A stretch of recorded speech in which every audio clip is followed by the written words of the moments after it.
एक पुरानी झोपड़ी थी। उसी में रहती थीं दो बहनें, ज्योति और मीरा। माँ बाप कुछ साल पहले आई महामारी में गुजर गए थे। उनके जाने के बाद दोनों बहनें खुद ही एक दूसरे की सहारा थे। एक दिन अपने ही धुन में झूलती हुई मीरा मंदिर से लौट रही थी। हाथ में पूजा की थाली थी, चेहरे पर वही पुरानी मासूम मुस्कान। अब आई है तू मीरा? सूरज सर पर चढ़ आया और तू फूल चूहिया बनकर घूम रही है मंदिर में।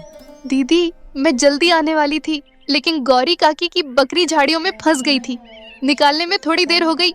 तेरा क्या है, तू तो सबकी मदद करती घूमती रहे, चाहे घर में चूल्हा जले या ना जले।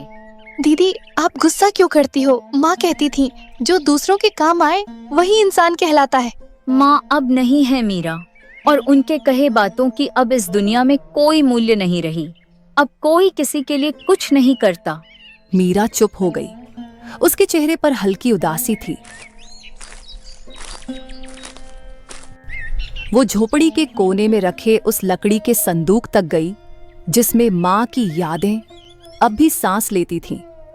संदूक से निकाला हुआ एक साड़ी मीरा छू के अपनी दीदी से बोली, दीदी, जब ये साड़ी माँ पहनती थी ना, तब हमें देखकर मुस्कुराती थी, कहती थी तुम दोनों एक दूजे का सहारा बनना। मीरा की बात सुनते ही ज्योति का चेहरा नम हो गया और उसकी आंखें पल भर को भीग गई।